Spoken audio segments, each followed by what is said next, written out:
Welcome to my first video on canning, and today I'm going to be going through the process of pressure canning. So pressure canning is used for foods that are low acidic, and it kills all the bacteria that a normal steaming water bath overflow method of preserving would not kill these bacteria with low acid foods. So I'm going to be making two things. I think I've got some mince ready to cook, just so I've got jarred mince ready on the shelf, and I'm also going to do a lamb stew because I happen to enjoy that. And I've learned over the years now, when I first started, I went and bought all these cooking books and wrote down all these recipes and made all these crazy things that I've number one, I haven't really enjoyed, and number two, they just aren't very practical to have. So now I'm literally just preserving foods that I know I love, or I know that my family love. So I hope you'll enjoy this. I've actually done all the prepping of the vegetables just to save time. So virtually you put in the jars what you like to eat. So I've cut up some potato, onion, celery, carrot, and this time I'm using some lamb because I actually love to have some lamb in a casserole rather than just beef for a change. And I've cooked up some mince, just plain mince. It's not cooked properly, it's just stopped it being red.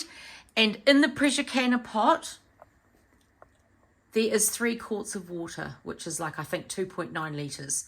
So, or they say 3 inches, whatever is easiest. And you actually get, after a bit of pressure canning, you can see that black line has appeared, and that's my water line. So it's quite easy to work out where it's to be.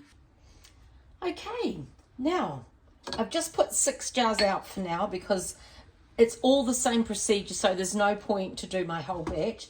But the first thing I do is I will put into each jar the amount of meat that I think I will eat in a meal. So these jars, which I get from Kylie at Kiwi Family Kitchen, they're wonderful wide neck La Parfait preserving jars. You don't have to have the wide neck, but it certainly makes it easier to get food in and out. And I just love having a portion size for me. If you've got a family, you're obviously going to use a bigger, a quart, a big preserving jar.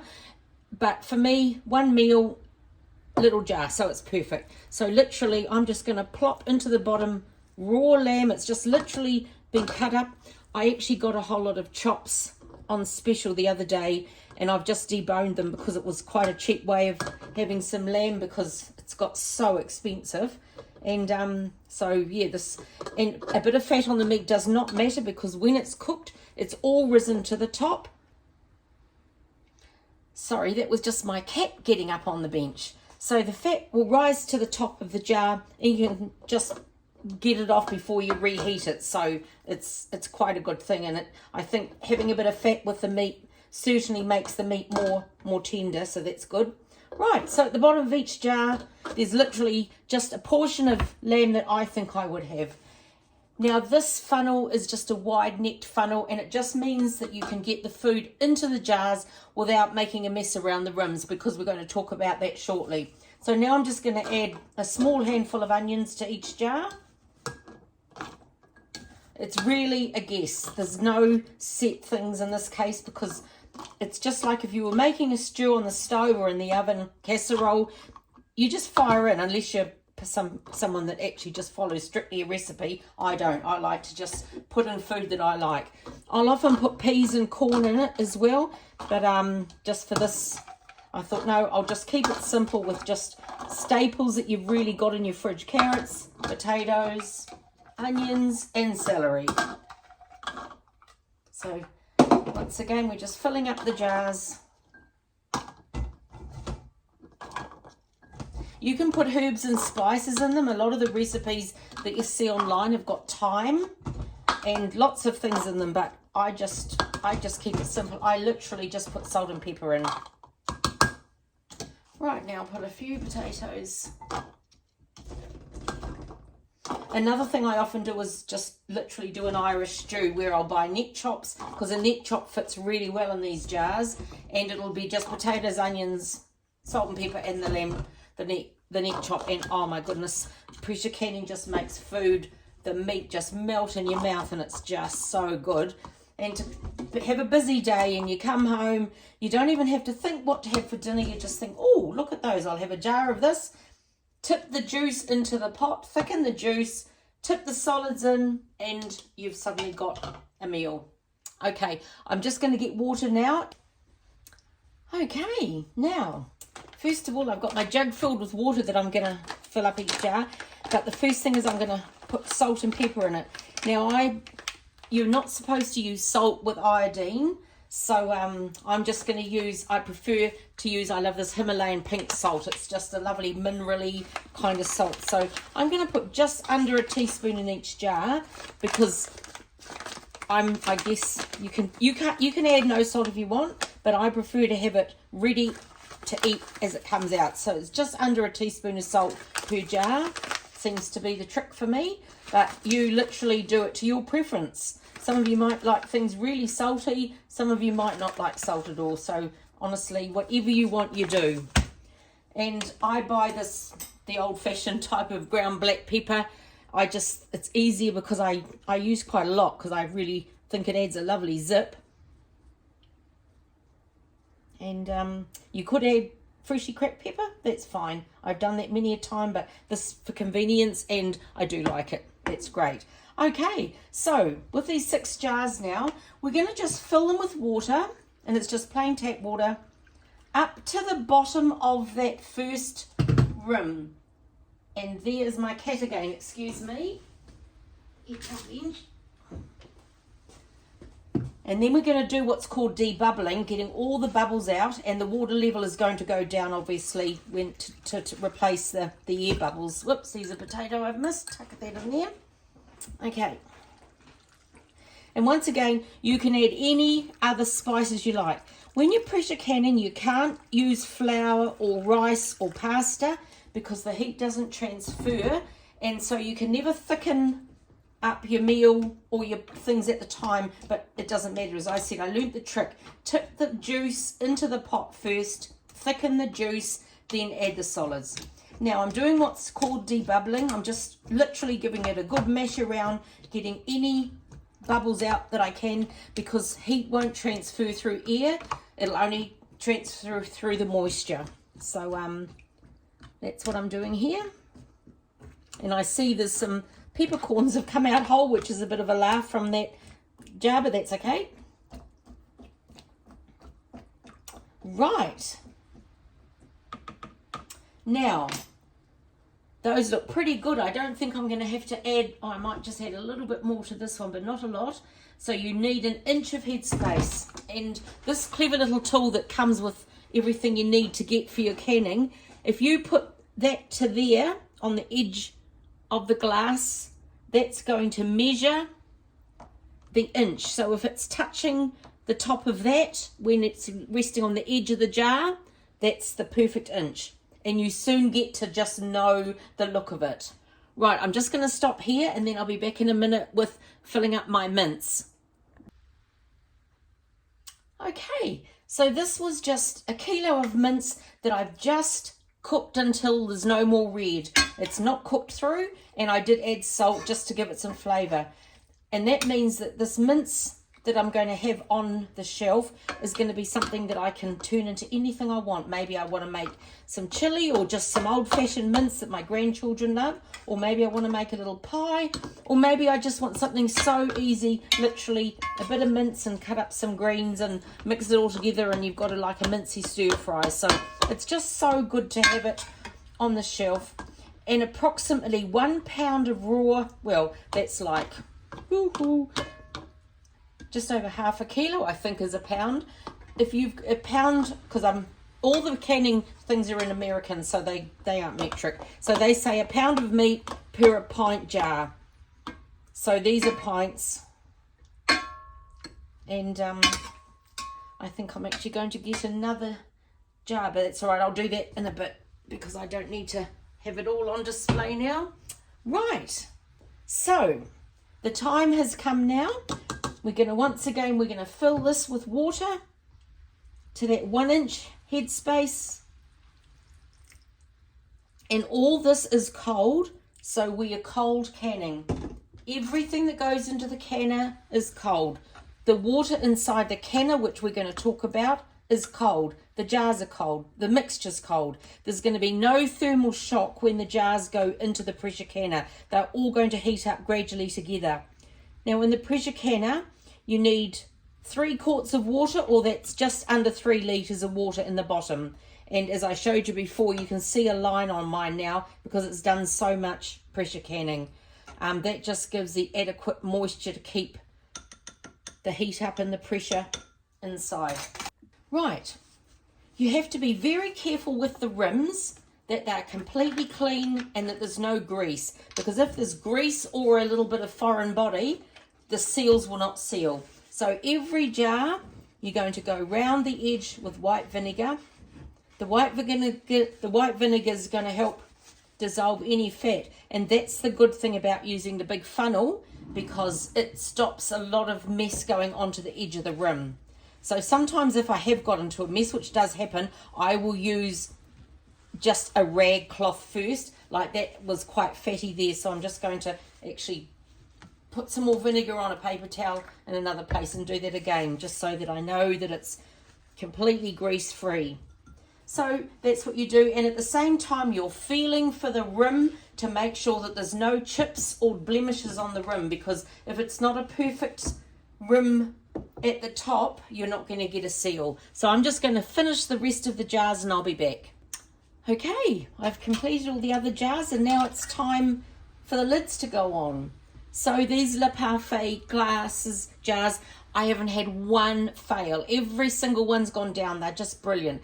So with the wide neck, they're a larger preserving seal than the normal preserving jars. So when you buy the new jars, which these are all new because I needed more, they come with a seal and the lid. So you put the seal on, and the ring or this lid, you just tighten until it's finger tight. You don't screw it tight, because then there's no way that the pressure from the jar, that the air can come out as it's heating. So you just do it finger tight, but not loose like I've done a lot of things at the beginning. I was so scared of this finger tight, I actually did them too loose and they came undone during pressure canning, and when I went to lift them out of the pressure canner, of course the lid came off and a lot of them failed, and I was so gutted. So now I'm not quite so scared about this finger tight.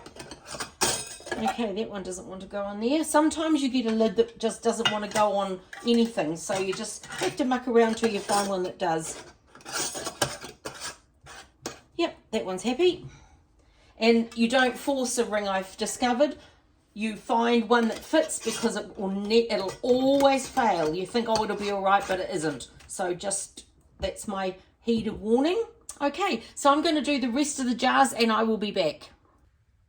Okay, so in the pressure canner, I've actually lifted 6 of the jars into the bottom, but I've got more. And luckily, if the jars are not tall, you can put another trivet in, so they're sitting on one of these on the bottom, so they're not sitting on the bottom of the pot. You can put another one of these on top of the jars, and we put in another layer. So because everything's cold, you just pick them up with your hands. It's very, very easy. And we're going to fill the pot. So this is actually going to fill this pressure canner, which is a Presto, really nicely. In America, well, you can get them here too. There's another type of pressure canner called the All-American, and it's huge, but it's so expensive. It's just enormous amounts of money. So this is a really good pressure canner for us here in New Zealand, I believe. I got mine from Oz Farmer, which is a company in Australia, really amazing to deal with and fast delivery. So it's very, very good. Okay, so they're in there. I'm going to turn my stove on now to about 2/3 of the way to high. So we're not going to get a huge burst of heat straight away, because we don't want any thermal shock. We don't want any jars breaking, because these jars are not cheap. They cost a lot of money, but once you've got them, you look after them, and it's fantastic. Right, now the lid. For altitudes of up to 1,000 meters above sea level, which is me, because I'm nearly at sea level. Right, we put the lid on. And the pressure can is, you'll see it, it's got little lugs that you match up, and there's an arrow here and an arrow there. Oh, now actually, I'm just going to take it off. I should have checked. Make sure that the vents are not. I suck and blow on the vent and it's good. This is the pressure release one. That's going, all's good. So now the lid can go on. That's just a safety feature. But honestly, when the lid is on, these pots do not blow. They not like the olden days where pots tended to blow up. So I will talk you through the pressure in a minute when we're getting up there. So at the moment we're heating it, and then I'll talk again. Okay, we've got to the point. It's been probably heating up for the best part of more than half an hour, I'd say. And we've now got to the point where out of the little nozzle here, we've got a steady stream of steam. I find that so hard to say, and you'd never want to say that when you had a few drinks. And sometimes you can hear the stream, but you can't see it. But you can actually see this quite well on the video. But what I do, I put a seal behind, and you can see and hear that the steam's coming out. Now, when it gets to this point, you've got to time it for 10 minutes, and it's going to get rid of all the air and steam in the can, ready to be starting to be pressurized. So I'm just going to put my timer on for 10 minutes, and at the end of 10 minutes, I'll be putting this little weight on. Now, as I said before, because I'm nearly at sea level here, I need 10 cubic pounds of pressure, I think it is.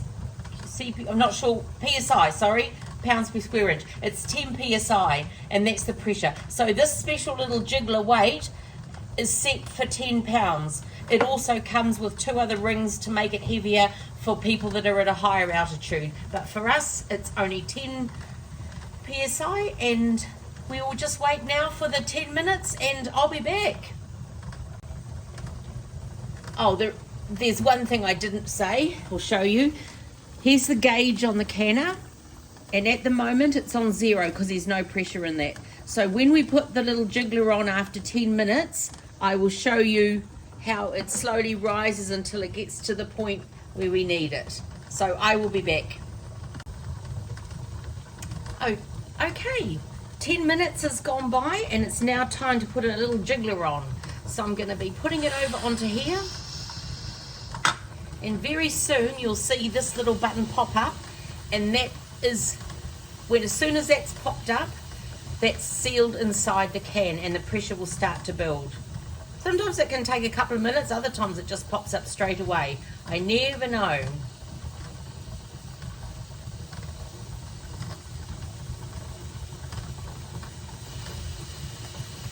I can hear it going to start in a minute.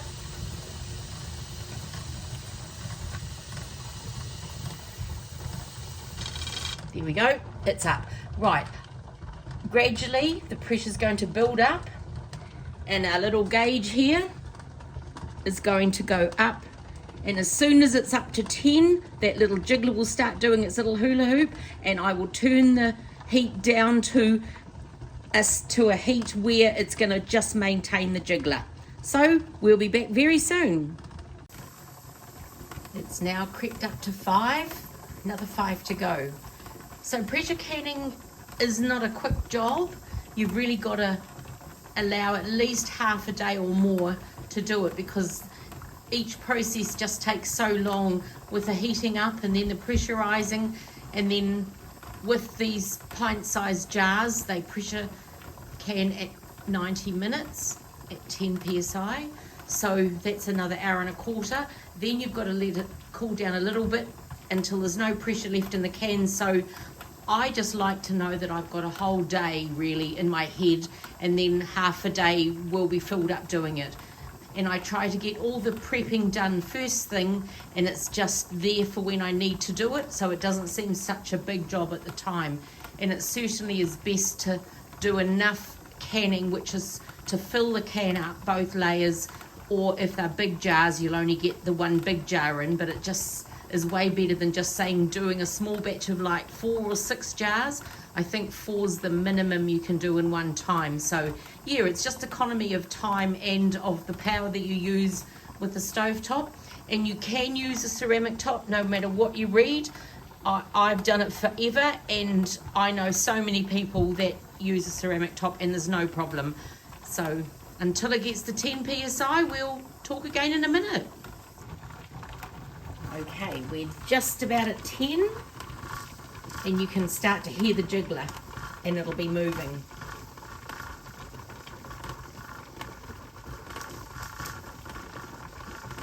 And at this point, I'll wait till it's doing its little hula hoop regularly, and then I will adjust the temperature. See, it's starting to rock. So that's letting out the pressure at 10 psi, so that it won't go higher than that, because the higher the pressure, the more that little jiggler is going to jiggle. And we don't need it to jiggle much. I just like to see a little gentle hula hoop, because otherwise you're just wasting power. Now that's a pretty nice movement there. So I'm just going to turn my element down, and after a while you know where the mark is, where the sweet spot is on your element, and it just stays good. So a little bit of bubble like that's totally normal, water escaping. And at that time, once you've got that set and it's settling and doing a lovely jiggle that you want it to do, I'm just going to put this down for a minute. You set your timer for 90 minutes. Now, if by chance your pressure goes off at some stage, no matter where you are in your 90 minutes, you have to go back to 0 minutes and start again. So it's really important to be confident that your little jiggler's jiggling, and it's going to keep jiggling at that temperature that you've set on the stove. Then set the timer. You're better to do that than think, oh yes, that's good, put the timer on, walk away, and you come back and think, oh my goodness, it's not even up to pressure. So you've got to start all again. So once you've done it a couple of times, honestly, you just know. You get your sweet spot on the stove, and you literally can walk away for that 90 minutes and do something. You don't have to hang around. I know the first few times I stayed the whole time around, I was so nervous. But now it's doing that beautiful little jiggle now. It's perfect. It's not going to not keep at that pressure. The only terrible thing would be is if you've got a power cut. But hopefully we will never have that happen.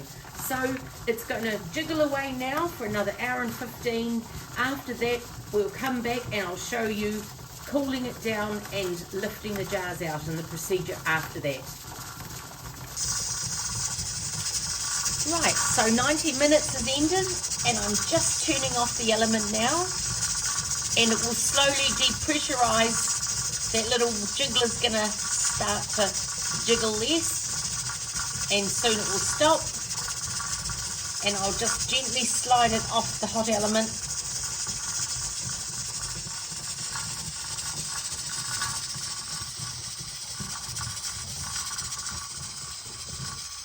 And you'll hear the jigglers slowing down, and gradually the pressure will decrease, and we'll be back when it's cooled off enough to open the lid up and show you what's inside. Right, it's time to take the lid off. We can see that that little weight thing's gone down. We can lift this off safely. The pressure gauge is showing 0. Now when you lift the lid off, always lift it.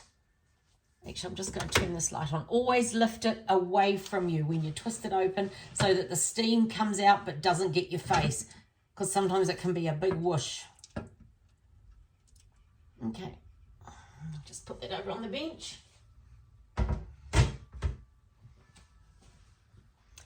And this is what they look like at the moment. So they're just as we saw them before. And we get our grippers, and we're going to lift them carefully out. Look at that, there's a beautiful one of mince. Put it on. I've got 2 chopping boards on the bench with a tea towel over them, just so that the water can be absorbed with a tea towel. Here's another mince.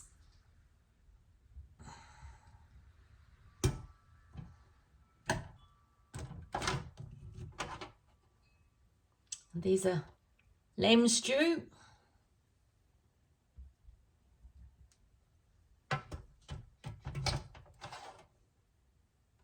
Another lamb stew.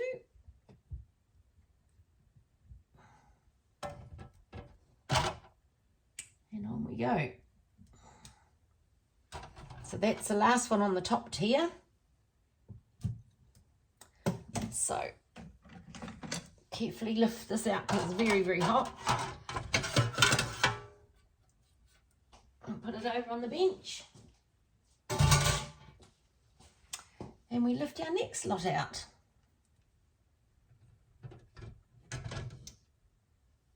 Oh, it looks and smells so beautiful. So in that little bit of time that it took when you are able to do things while it's cooking or heating or whatever, there's 12 meals here.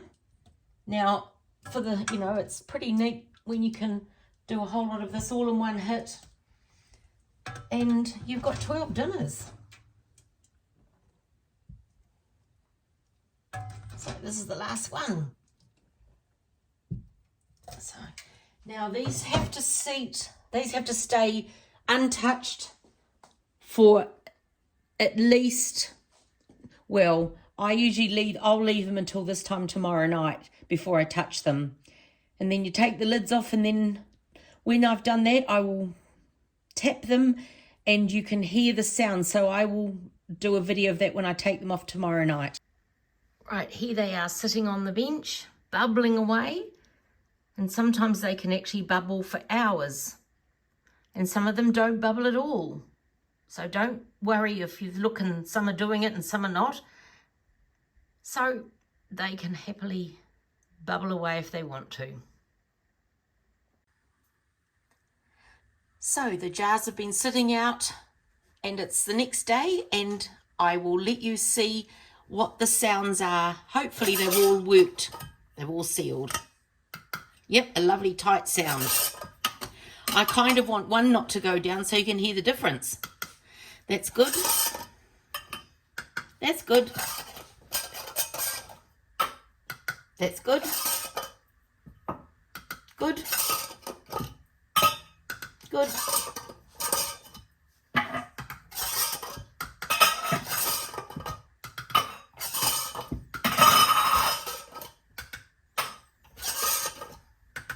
Okay, they're perfect. The other test you do is pick them up by the seal, and they are absolutely rock solid. So that is a first pressure canning video that I've done. I hope you people have got some things out of it, and I'm always happy to answer any questions. And please like my channel and like this post if you've enjoyed it. And if you want any particular video done of my preserving, because I preserve all the time, please just put a comment under this video and I'll get back to you. Okay, thanks very much.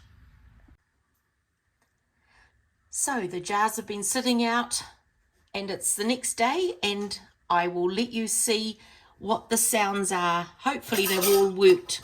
They've all sealed. Yep, a lovely tight sound. I kind of want one not to go down so you can hear the difference. That's good. That's good. That's good. Good. Good.